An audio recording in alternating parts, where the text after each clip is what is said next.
Chama cha Pasco Mayala aitoa maoni miaka 10-15 iliyopita, miaka 20 iliyopita. Maoni kama ya Mayala ilikuwa ni maoni ya kawaida sana sana. Tulikuwa tunaweza kumkosoa rais moja kwa moja na kwa uwazi.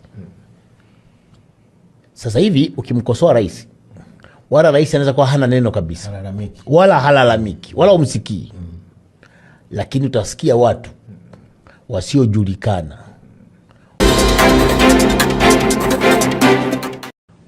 kuna makundi ya watu yanatisha waandishi wa habari. Makundi gani? Subiri basi niseme polepole sasa. Usiende kwa kuna makundi ya watu yanatisha waandishi wa habari.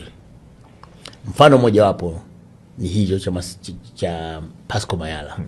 Aitoa maoni miaka 10-15 iliyopita, miaka 20 iliyopita.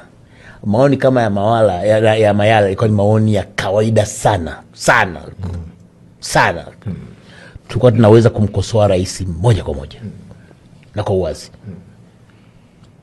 Sasa hivi ukimkosoa rais, wala rais anaweza kuwa hana neno kabisa, wala halalamiki wala umsikii, lakini utasikia watu wasiojulikana wakituma salamu za vitisho kwa waandishi. Utasikia TCRA ikionya vyombo vya habari. Hiyo ndio vitu ambavyo tunasema ni vitanzi, na hiyo ndio vitu ambavyo wakati mwingine nyuma ya pazia vinasababisha kitu ambacho Manyerere amesema self censorship. Mimi na Manyerere na watu wengine tunajadili. Manyerere anaamini tunafanya self censorship si wenyewe. Mimi nasema hapana. Wanasema piga mchungaji kondoo atatawanyika.